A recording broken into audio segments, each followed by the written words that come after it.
네, 오늘 의를 전파하노아라는 제목으로 말씀을 드리려고 합니다. 우리 기독교 신앙은 구원의 종교라고 말하는데요. 이 구원이라는 말에는 사실 전제되어 있는 것이 있습니다. 그게 뭐겠습니까?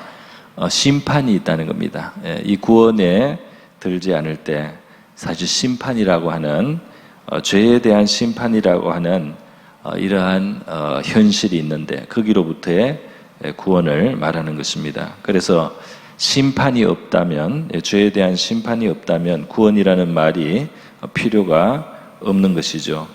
우리 예수 그리스도의 십자가의 희생은 우리를 구원하기 위해서 있었다는 겁니다. 그것은 무슨 말이냐면 심판이 있기 때문에 인류가 죄의 심판을 당해야 될 바로 그러한 입장에 있기 때문에 하나님의 아들이 오셔서 십자가의 희생을 감당해 주셨다는 겁니다.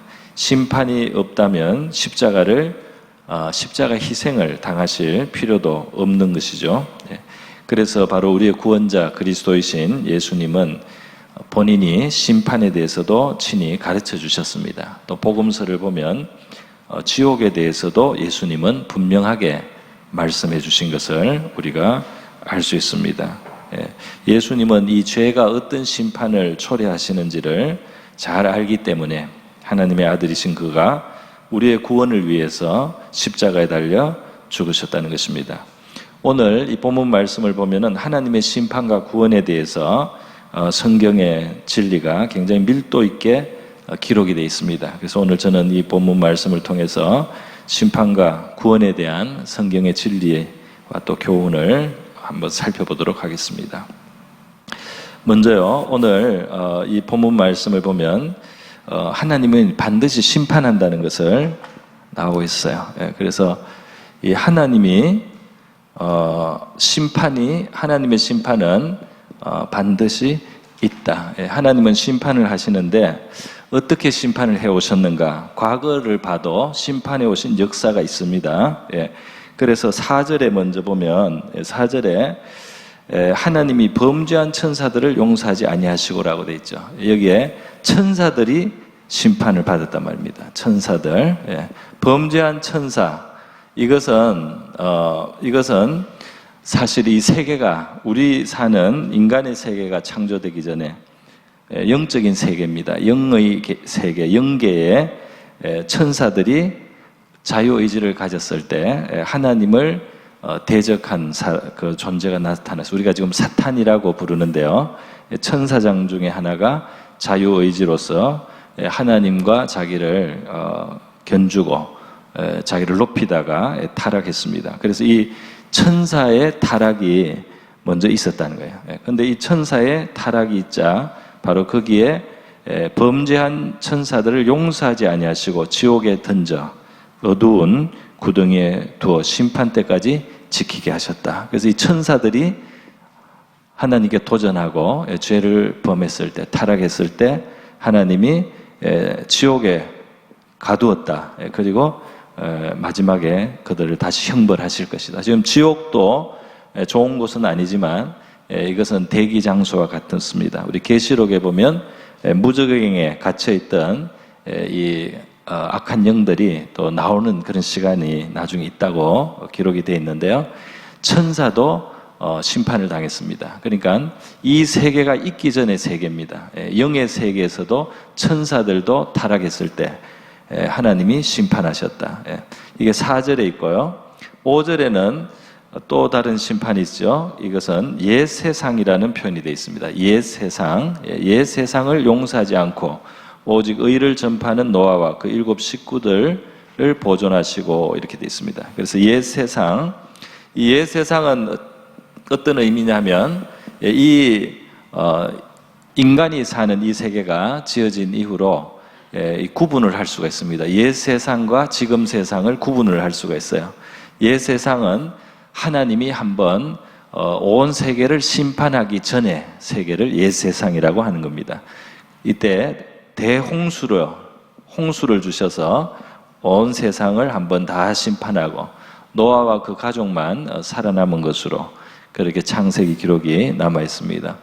우리 성경에 보면 대홍수의 기록, 노아의 시대에 하나님이 인간들이 폐괴하고 아주 악해졌을 때 온 세계를 홍수로 물로 이 하늘에 창을 여시고 이 기품의 샘들이 터져 올라서 온 세계가 물에 잠겨서 호흡하는 인간과 또 짐승들도 그때 같이 죽고 그 씨를 방주에 보호해서 노아가 건축하게 한 방주에 보호하고 이 세계를 한번 대홍수로 심판하신 적이 있습니다. 그 대홍수 심판 전의 세계가 옛 세상이죠. 그런데 이 옛 세상을 죄가 관영할 때 하나님이 심판하셨단 말이죠. 우리 성경에 보면 이 옛 세상은, 이 대홍수 전의 세상은 인간의 수명이 상당히 길었습니다. 900세, 800세, 700세 이렇게 긴, 좀 지금하고 뭔가 다른 세상이었어요. 그런데 그 세상도 죄가 관영했을 때 하나님은 심판하셨다 하는 겁니다. 용서하지 아니하시고 홍수를 내리셨다. 그렇게 되어 있어요. 경건하지 아니한 자들의 세상에 홍수를 내리셨다. 그리고 오늘 세 번째로 이 심판에 대한 세 번째 예로 나온 것이 소돔과 고모라 성이라고 되어 있습니다. 소돔과 고모라 성은 이 이후에 이제 지금과 같은 인간의 삶을 사는 그 세상 속에 일어난 일입니다. 창세기 18장과 또 19장에 보면 이 소돔과 고모라의 심판에 대한 말씀이 기록이 있습니다. 이때는 아브라함이 살던 시대죠. 이때보다 훨씬 이제 후대입니다. 이때 이 소돔과 고모라가 어떤 도시인지는 아주 유명하죠. 바로 이 소돔이라는 말에서 동성애라는 말이 나왔습니다. 소돔이, 동성애자를 소도마이트. 그렇게 해서 이 동성애가 관영하고 또 아주 포악해요. 그래서 이 소돔에 아브라함의 조카 롯이라고 살고 있었어요. 롯이 살고 있었는데 하나님의 천사들이 이 소돔 성에 직접 시차를 직접 왔습니다. 이 심판하기 전에 마지막 최후의 이제 확인하는 시간입니다. 천사들이 나그네 모습으로 이곳에 왔어요. 그래서 이 롯은 이 천사들을 나그네로 알고 영접을 했습니다. 나그네 길손이신 것 같은데 우리 집에 가서 제가 재워드리고 또 식사하시고 발을 씻으시고 그렇게 편히 쉬다 가시라고. 롯은 아브라함의 조카라서요, 이 신앙적인 그런 자세와 정신을 가지고 있습니다. 이 사람들을 환영해서 집에 들였어요. 그랬더니 이 밤에 이 동네가 난리가 났습니다. 왜냐하면 새로운 나그네들이 왔다, 맞죠? 남자라는 걸 알죠? 남자로 이제 보이는 겁니다, 천사들이. 그런데 이 성에 어린이, 뭐 청년, 노인 할 것 없이 동성애자들이 구름대 같이 몰려와서 그 집에 온 외갓 사람들을 끌어내라. 우리가 상관하리라. 우리가 동성애로 범하겠다는 그런 무법한 세상이었어요. 그래서 하나님이 이 소돔과 고모라가 벌써 그런지 알고 계시기 때문에 이제 심판하려고 하셨던 것입니다. 그래서 하나님이 이 롯이 이 천사들을 나그네로 생각하니까 자기가 보호하려고 애를 썼는데요. 결국 천사들이 이 주변에 에워싼 사람들의 눈을 멀게 하고요. 이 롯과 그 가족 그리고 을 데리고 여기서 빠져나오게 했습니다. 빠져나와서 피하게 하고 이 소돔과 고모라 지역에 불과 유황이 떨어졌습니다. 불과 유황이 하늘로부터 내려와서 이 소돔, 고모라 이 지역을 불살랐단 말이죠. 그래서 하나님이 불로서 심판했던 역사가 있습니다. 6절에 보니까 소돔과 고모라 성을 멸망하기로 정하여 재가 되게 하사. 그래서 다 태웠다는 거죠. 재가 되었다. 지금도 성지에 가면은 이 지역에 가면 유황 냄새가 많이 나고 있습니다. 재가 되게 하사 후세에 경건치 아니한 자들에게 본을 삼으셨다. 이 본복이다 이 말입니다. 본. 자, 여러분, 하나님의 심판은 항상 있는 겁니다. 천사들이라 할지라도 심판을 받습니다. 온 세상이 한꺼번에 당하는 심판도 있습니다. 그러나 하나님께서 이때 대홍수로 온 세계를 심판하시고 나서 인간이 이미 타락해 있고 죄가 많은 것을 알고 하나님께서 앞으로 이와 같이 홍수로서 다시 심판하지 않겠다고 하셨어요. 그러나 다른 방법의 심판이 남아 있었습니다. 다른 방법의 심판이 뭐냐면 바로서 불로서 심판하는 겁니다. 불로서 온 세계를 심판하실 것을 하나님이 가지고 계신 거예요. 그런데 이 소돔과 고모라는 하나의 본보기로 하나님은 죄를 반드시 심판한다. 죄가 간영해지면 하나님의 심판이 이 땅에 임한다는 사실을 이제 보여주시기 위해서 이 소돔과 고모라를 본으로 심판하셨다 그랬습니다. 그래서요, 베드로후서 3장 5절에 7절 말씀 있습니다. 한번 PPT가 있으니까 한번 보여주시기 바랍니다. 베드로후서 3장 5절에서 7절의 말씀인데요. 한번 같이 한번 읽어보겠습니다. 시작.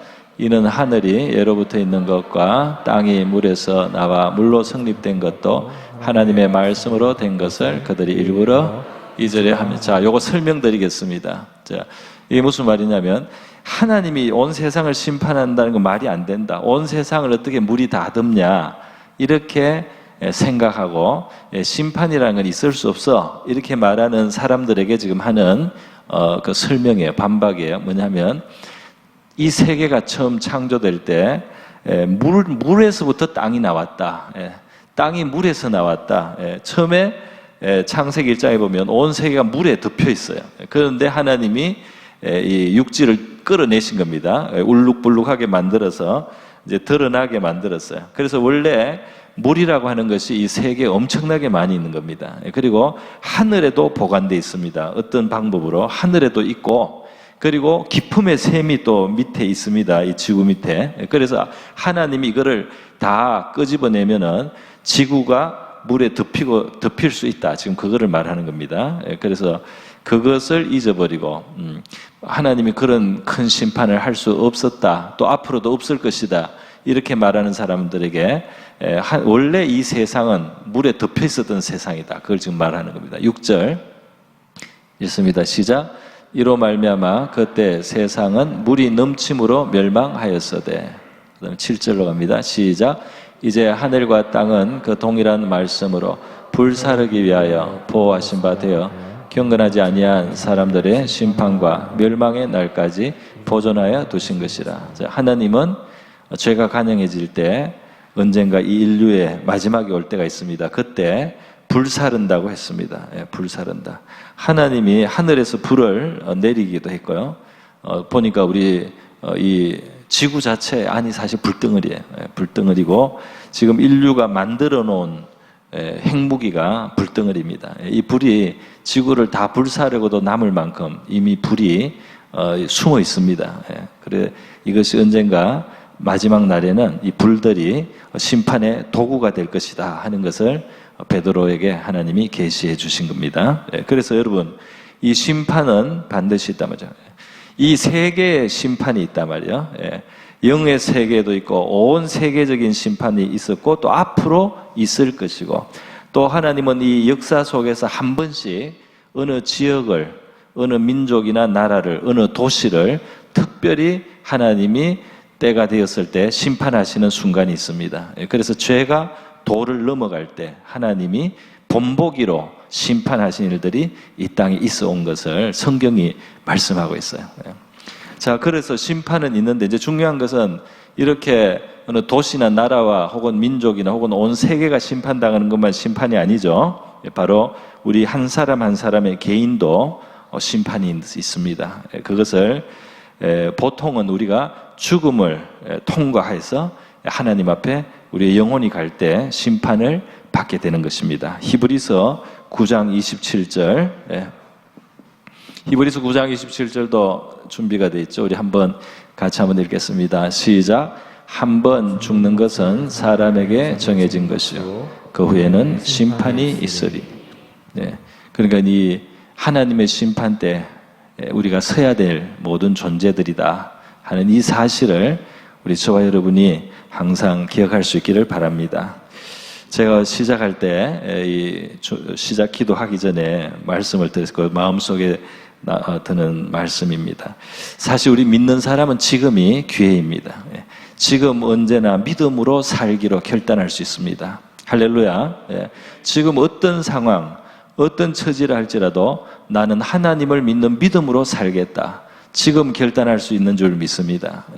오늘이 바로 그 결단의 날일 수 있어요. 나는 하나님을 믿고 살겠다. 나는 신앙으로 살겠다. 결단할 수 있어요. 그리고 믿는 사람에게 우리는 바로 지금 회개의 기회가 있는 것이고 하나님은 인류를 향해서 회개의 기회를 열어놓으셨단 말이죠. 지금 우리는 하나님과 순종하는 사람이 될 수가 있습니다. 그래서 그 심판, 하나님 앞에 서는 심판의 시간을 두려워하지 않고 준비된 자세로 우리가 그 앞에 설 수 있기를 저와 여러분이 준비할 수 있기를 바랍니다.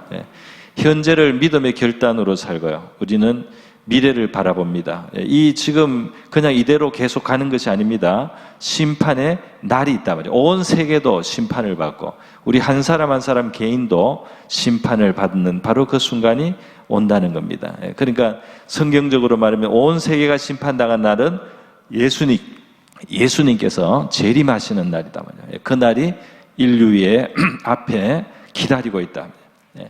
그리고 그 심판의 날과 동시에 믿는 자, 구원받은 자들에게 생명의 부활이 있단 말이죠. 생명의 부활의 날이 우리 앞에 기다리고 있다. 우리 하나님 앞에 심판의 날, 또 하나님 보좌 앞에 서는 날, 우리가 부활에 참여하는 그 미래가 있다는 사실을 저와 여러분이 항상 마음에 기억을 하고 그것이 우리의 소망이 될 수 있기를 바랍니다. 그 날을 바라봐야 된다고 성경 말하고 있어요. 그 날을 바라보는 것을 소망을 가진 것이다.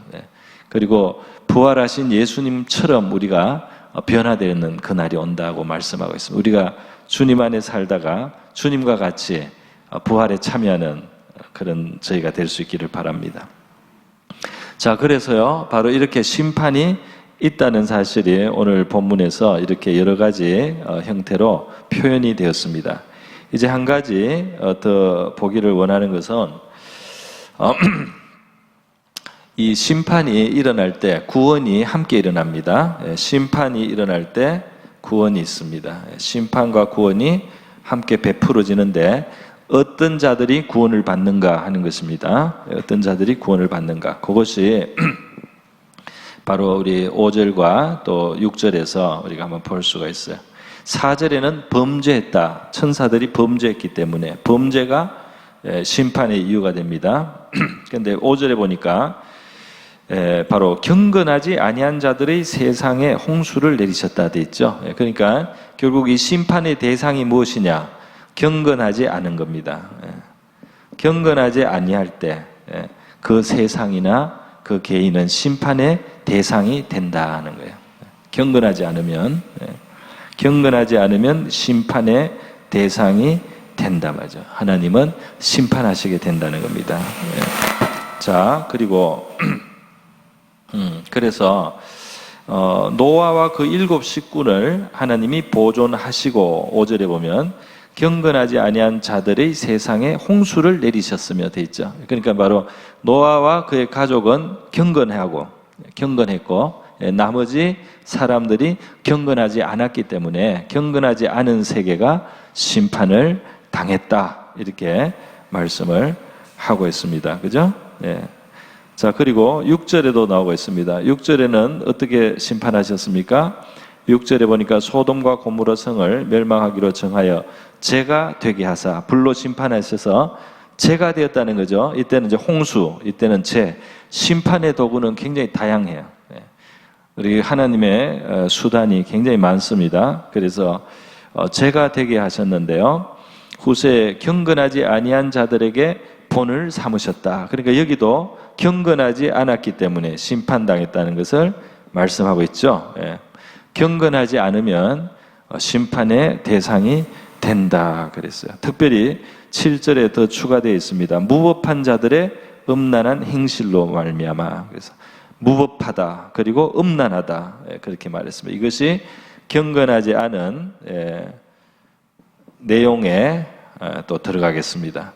이러한 것들이 심판을 초래한다 말이죠. 그러니까 이 심판은 경건치 않음에서 오고 무법하고 음란한 것이 심판을 초래합니다. 그런데 하나님은 누구를 구원하셨습니까? 바로 경건한 사람들을 보존하신 것이죠.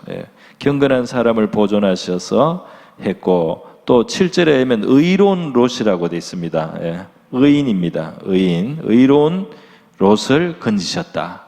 그 의로워야 하나님이 건지시는 거죠. 의로운 사람을 하나님이 건지셨다. 경건한 자, 의로운 자를 하나님이 건지셨다. 그렇게 되어 있어요. 그래서 하나님의 심판은 불경건에 떨어지고 경건과 의로서 우리가 구원의 길을 준비해야 되는 겁니다. 예수님이 피 흘리신 것은 우리를 회개하고 죄의 사함을 받게 하고 의로운 삶을 살 수 있도록 그렇게 기초를 열어주신 거죠. 우리 노아의 지금 징조부, 노아의 할아버지 아버지인 그 에녹을 제가 지난번에 한번 말씀을 드렸습니다. 이 에녹의 예언이 유다서 14절에서 16절에 있는데요. 그걸 다시 한번 보겠습니다. 하나님의 심판에 대한 에녹의 예언에 심판이 어떻게 임하는가, 유다서 14절, 16절 있는데요. 준비가 돼 있을 겁니다. 같이 한번 읽습니다. 시작. 아담의 7대손 에녹이 이 사람들에게 대하여도 예언하여 이르되 보라 주께서 그 수만의 거룩한 자와 함께 자, 여기에 보면 심판으로 임하시는 주님과 거룩한 자들, 천사들과 혹은 먼저 하늘나라에 가 있는 성도들일 수도 있겠습니다. 그런데 여기 특징은 거룩하다 그랬어요. 거룩한 자들이 온다면 심판자로 오십니다. 그 다음 15절 읽습니다. 시작. 이는 무사람을 심판하사 모든 경건하지 않은 자가 경건하지 않게 행한 모든 경건하지 않은 일과 또 경건하지 않은 죄인들이 주를 거스려 한 모든 완악한 말로 말미암아 그들을 정죄하려 하심이라 하였느니. 자, 여기 보면은 심판당하는 이 세 개의 모습이 제일 반복해서 표현되고 있는 그 표현 모습이 뭡니까? 경건하지 않은 이죠. 경건하지 않은 자, 경건하지 않게 행한 모든 경건하지 않은 일, 경건하지 않은 죄인, 또 주를 거스려 한 모든 완악한 말, 이것이 이제 심판을 당하게 된다. 불경건이 심판의 대상이다. 에녹서 16절로 가면 조금 더 부가가 되어 있습니다. 우리 한번 불경건과 관련해서 어떤 내용이 있는가 한번 보겠습니다. 시작. 이 사람들은 원망하는 자며 불만을 토하는 자며 그 정욕대로 행하는 자라 그 입으로 자랑하는 말을 하며 이익을 위하여 아첨하느니라. 그러니까 이게 불경건의 한 모습을 보여주고 있어요. 불경건하면 원망 또 불만, 이것이 불경건한 마음 자세에서 나오기 쉬운 그런 모습입니다. 우리 광야에서 이스라엘 백성들도 원망과 불평이 굉장히 많았죠. 물론 그 어려운 환경이 있긴 있었습니다만은 경건하면 그런 것이 소화가 되는데, 그것을 넘어갈 수 있는데, 경건하지 않을 때 원망과 불만이 쏟아져 나온다 말이죠. 그리고 정욕대로 행합니다. 또 자기를 높입니다. 자랑한다고 됐죠. 또 이익을 구해서 거짓된 말, 아첨을 한다. 그렇게 말씀하고 있어요. 이러한 불경건들이 심판의 대상이 된다는 것을 말씀하고 있습니다. 구원은 경건한 자 그리고 의로운 자에게 하나님이 이제 베풀어 주셨습니다. 노아에게 그리고 롯에게 베풀어 주셨다 하는 것을 알 수가 있죠. 그렇기 때문에 우리 이 불경건한 세상, 또 불의한 세상을 본받지 말라 말이야. 그것이 성도들은 이 세상이 다 그렇더라도 똑같이 이 세상이 다 그렇다 뭐 그렇게 그것이 불경건하든 불의하든 온 세상이 다 그런데, 온 세상이 다 우상에게 절하는데, 온 세상이 다 거짓말하고 온 세상이 다 도적질하는데, 온 세상이 다 탐욕을 사고 온 세상이 다 음란한데 우리도 그렇게 살아서 뭐가 특별히 나쁜가 그렇게 하면 안 된다 말이죠. 온 세상은 그렇더라도 온 세상에 가는 심판의 길에 같이 들어가지 않으려면, 구원에 우리가 들기 위해서는 그 심판의 길에서 우리가 벗어나야 될 줄 믿습니다. 그 길을 우리가 멀리해야 하는 것이죠. 자, 그러면 세 번째로 노아의 구원과 지금 롯의 구원이 나왔는데요. 이 두 구원을 비교를 해보겠습니다. 비교를 해서 교훈이 여기 있어요.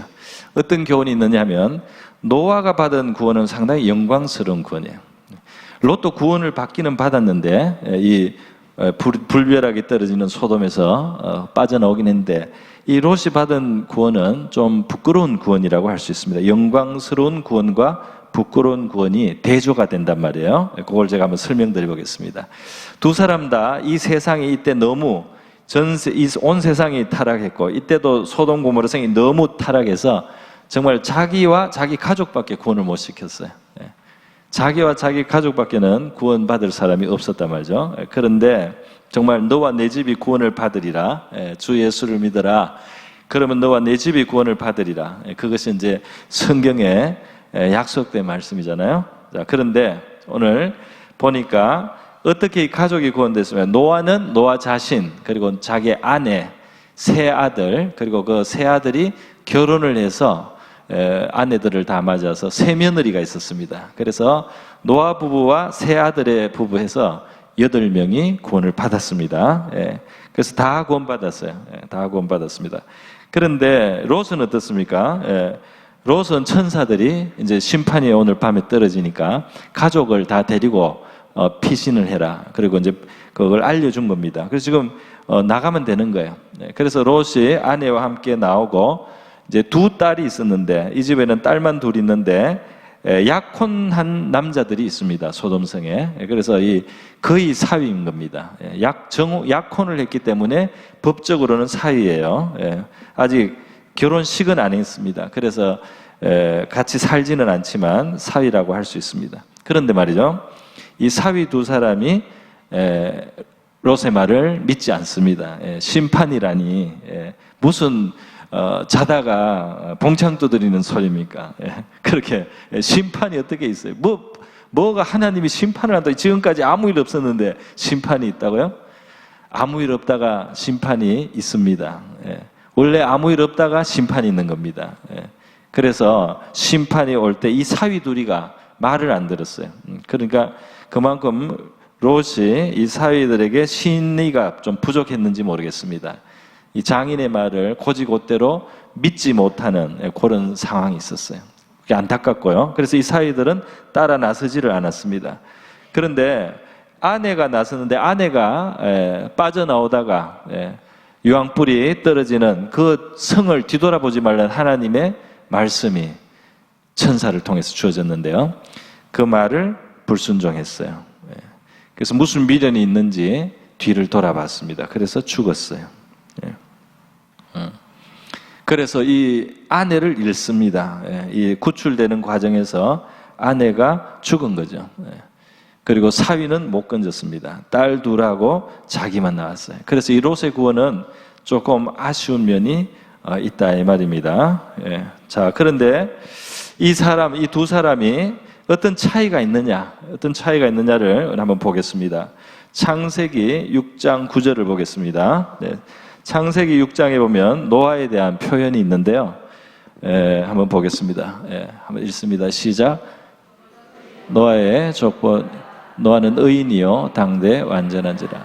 그는 하나님과 동행하였다. 그는 하나님과 함께 살았다. 함께 뜻을 합하여 살았다. 동행하였다는 겁니다. 또 있습니다. 22절 한번 보죠. 시작. 노아가 그와 같이 하여 하나님이 자기에게 명한 대로 준행하였다. 그가 하나님이 노아야 큰 방주를 지어라. 길이가 이만큼 되는 방주를 지어서 심판의 날을 준비해라. 노아가 그 말씀을 듣고 준행을 했다는 거예요.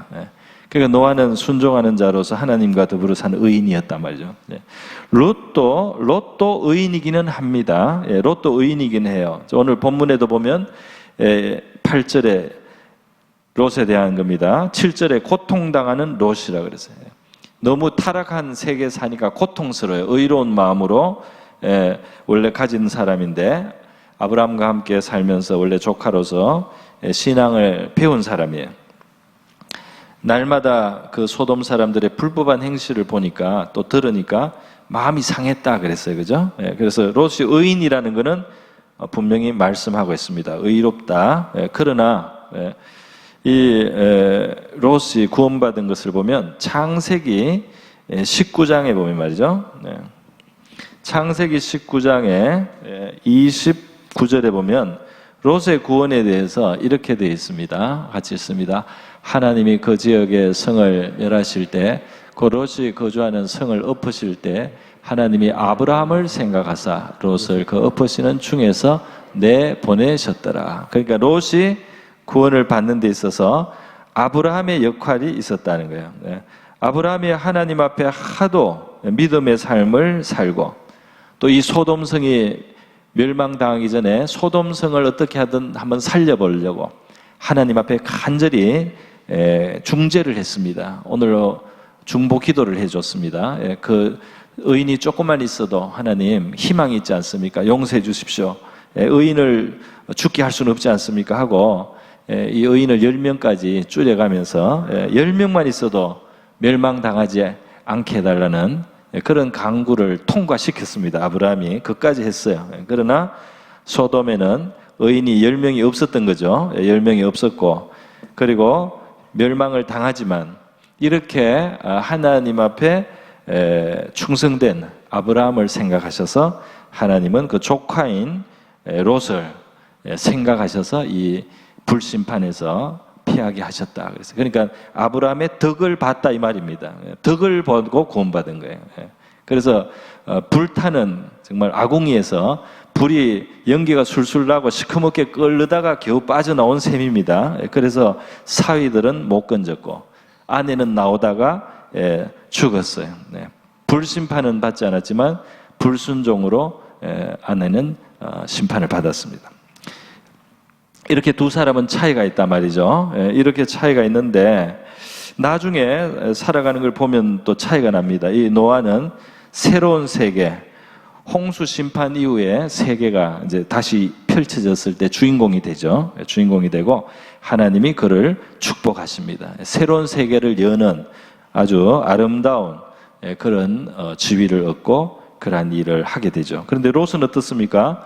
불구덩에서 간신히 구원을 받아 나와가지고, 그리고 이제 동굴에 들어가 숨어서 살아요. 그냥 산 밑에 산에 굴에 사는데 딸 둘하고 이렇게 살다가 보니까 이 딸들이 이제 시집 못 간다 생각하고 아버지에게 술을 먹이고 아버지와 동침을 해서 자식을 낳았단 말이에요. 그래서 큰 딸이 아들을 낳고 모압 민족의 조상이 되고, 작은 딸이 또 아버지를 술을 먹이고 동침을 해서 암몬 자손의 민족을 또 거기에서부터 나왔다. 이렇게 성경 말씀하고 있습니다. 그러니까 이 구원 이후의 삶에 있어서도 이 소돔의 산 것이 굉장히 잘못됐던 것 같아요. 그래서 이렇게 비극적인 또 불명예스러운 그런 일들이 이 롯의 집에는 있었습니다. 자, 그런데 왜 제가 이 두 사람을 비교했느냐? 이 사람은 더 나았고 이 사람은 단순히 못하다는 그 말씀을 드리려는 것이 아니고, 노아의 신앙의 특징과 롯의 신앙의 특징을 우리가 한번 생각해서 교훈을 받자는 겁니다. 그것이 어떻게 되느냐면 5절에 하니까 노아의 신앙은 의를 전파한 노아라고 되어 있습니다. 의를 전파했다. 세상이 다 불경건하고 세상은 그 방주를 짓는 노아를 이해 못하고 아마 우스운 짓을 한다, 미친 짓을 한다 하고 조롱했을 때 노아는 의를 전파했다는 겁니다. 하나님의 심판이 오고 있어, 여러분. 여러분이 지금 비웃지만 이 방주가 아니면 구원을 받을 수 없는 심판이 있습니다. 하나님은 지금 이 불경건한 세상을 기뻐하지 않습니다. 죄에는 심판이 따릅니다. 여러분도 구원을 준비하십시오. 여러분도 불경건한 삶을 중단하십시오. 여러분도 경건한 삶으로 사십시오. 심판의 날을 준비해야 됩니다. 이렇게 노아는 의를 전파했다는 거죠. 노아가 얼마나 말을 했는지는 모르지만, 돌아다니면서 말을 했는지 몰라도 아무리 안 했어도 사람들이 와서 묻지 않을 수가 없습니다. 당신이 그것이 뭐 하는 짓이요? 이 산에 어떻게 그 큰 이렇게 배를 만듭니까? 길이가 100 몇십 미터가 되는 3층이 되는 이런 어마어마한 배를 왜 이런 큰 배가 지금 당신이 만듭니까? 왜 놀러 갈 때도 많은데 맛있는 것도 많고 돈 쓸 일도 많은데 왜 여기에다가 돈을 쓰고 왜 여기에다가 시간과 정력을 낭비합니까? 이렇게 사람들이 물었을 때 노아가 말을 하게 되는 겁니다. 왜 그러냐? 심판이 있기 때문입니다. 하나님이 홍수를 내리시겠다고 하셨기 때문입니다. 하나님이 이렇게 해야 구원받는다고 했기 때문입니다. 노아가 의를 전파하지 않을 수가 없어요. 그 배를 짓는 큰 수고와 함께 의를 전파하게 되었단 말이죠. 또 안타까워서 사람들에게 더 알렸을 수도 있겠습니다, 물론. 자, 그런데 롯을 볼까요? 롯은 어떻게 표현이 되어 있습니까? 롯은 의인이지만은 이 모든 것이 수동적이에요. 무법한 자들의 음란한 행실로 말미암아 고통당하는, 그래서 그냥 고통을 당한다. 자기는 의로운데 세상이 악하니까 악한 것을 보고 들어야 되는 것이 고통스럽다. 고통당했습니다. 또 있죠. 8절에 보니까 의로운 심령이 불법한 행실을 보고 들으므로 의로운 심령이 상함이라. 마음이 상했다. 마음이 병들었다. 괴로웠다. 마음이 오염됐다. 이런 뜻도 혹시 있을지 모르겠습니다만은 고통과 상함을 받았다. 이것이 롯에 대해서 기록된 전부다 이 말입니다. 롯은 수동적으로 이 불경건한 세계에 그냥 고통을 당했다는 게 다예요. 노아는 의를 전파했다고 되어 있습니다. 이 두 사람의 차이가 분명하게 있다 이 말입니다. 오늘 이 세상을 우리가 살면서 그리스도인으로 살면서 지금 이 세계의 어떤 불경건이나 불의함이나 또는 음란함이나 무법함이나 이런 것 속에 우리가 살아가면서요, 우리 그것 때문에 괴롭습니다. 그것 때문에 마음이 상합니다. 여기에 머물러 있어서는 안 될 줄 믿습니다. 부족해요. 롯은 그렇게 의인이어서 괴로워는 했지만은 그렇게 살다가 간신히 구원을 받았습니다. 간신히 구원을 받을 때 이런 상처와 문제들이 나중에 따라왔어요. 노아는 적극적으로 의를 전파했단 말이죠. 그러다가 그가 구원을 받았을 때 그 구원의 모습도 영광스럽고 아름다웠던 것을 우리가 알 수 있습니다. 여러 가지로 적용을 할 수 있겠습니다, 여러분. 한 가지, 우리 최근에 오늘 대표기도에도 기도해 주시지만 차별금지법이 발의돼서 우리 사회를 굉장히 어둡게 만들 수 있는 법입니다. 영국에도 이 법이 옛날에 이런 식의 법이 비슷한 법이 통과됐어요. 영국에 있는 수라고 하는 여자분이 해마다 우리 한국에 옵니다.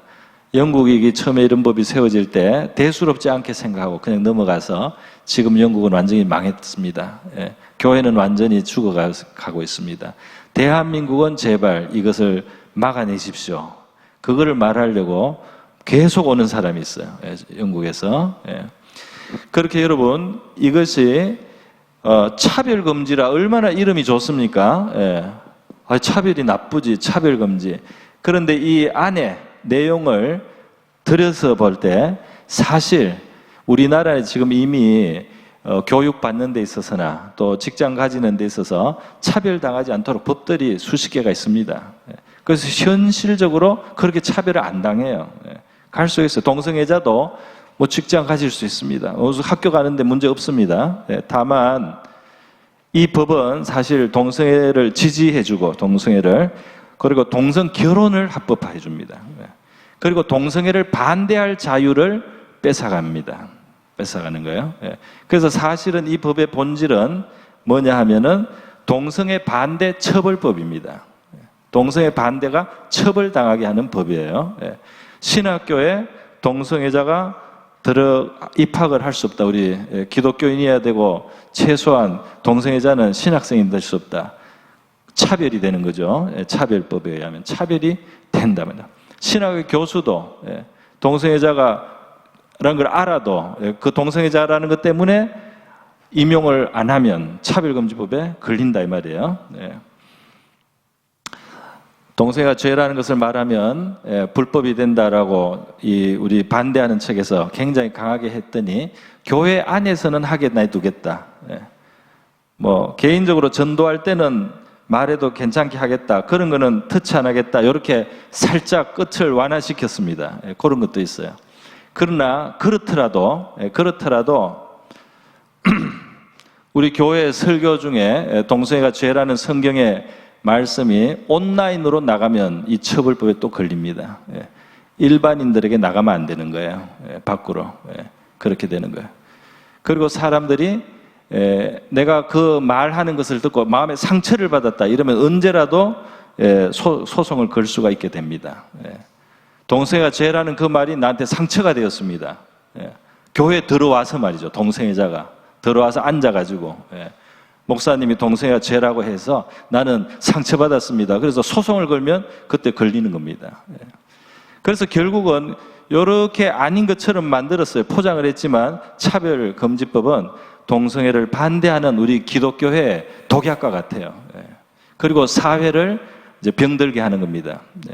동성결혼이 합법화되면 남자와 남자, 여자와 여자가 정상적인 가정이 됩니다. 그러면 아이를 입양할 수가 있어요. 아이의 인권은 어디 있습니까? 동성애자들에게 입양된 그 아이의 인권은 어디 있습니까? 그런데 그게 정상이라고 인정이 되기 때문에 그걸 막을 수가 없다 이 말이에요. 그래서 여러분 더 이러한 문제가 우리 사회를 병들게 하기 전에 또 우리 교회를 복음의 진리를 그대로 드러낸 것을 차단하기 전에 우리가 이걸 저지하는 의를 위한 일이 필요할 때 우리 성도들이 행해야 될 줄로 믿습니다. 의를 전파하고 우리가 말도 하고 서명도 하고 필요하면 시위도 해야 돼요. 왜냐하면은 지금 이 민주주의 사회이기 때문에 우리에게 주권이 있어요. 우리가 이 대한민국의 국민으로서 가지고 있는 권리가 있습니다. 이만한 숫자의 우리 그리스도인들이 있으면서 이런 일이 입법이 되고 이런 것이 법이 되도록 내버려두면 우리 신자로서 책임 회피가 되는 거죠. 책임을 다 못한 것이 된다 이 말이에요. 책임을 안 한 것이 되고 우리가 고통을 또 나중에 당해야 됩니다. 그럴 필요가 없습니다. 사회를 위해서도 교회를 위해서도 우리가 반대 운동을 해야 될 줄 믿습니다. 그래서 여러분 우리 의를 전파하는 적극적인 일이 우리 나라를 위한 일, 애국적인 정말 일이라고 생각해요. 또 교회를 위해서 해야 될 일이고 신자로서 반드시 우리가 의무적으로 책임감을 느끼고 기도하면서 우리가 필요한 일이 있다면 나서야 되는 지금 시국에 있습니다. 아마 이런 시기는 우리 한국 교회 역사에 일생일대에 별로 없었어요. 과거에 있었다면 신사 참배 정도. 일제시대 때 일본 신에게 절해라. 그걸 요구했습니다. 국가가 요구하는 거죠. 국가가 요구했습니다. 그럴 때 이 신사 참배를 저항하다가 사람들이 우리 그리스도인들이 핍박을 받은 사람도 있고 여기에 부합한 사람들도 있죠. 그래서 이거 잘못된 것 때문에 아주 오점을 남기기도 하고요. 이것 때문에 순교자가 있기도 합니다. 오늘 사실 어떤 이름만 기독교를 쓰는 단체들이 많이 있습니다.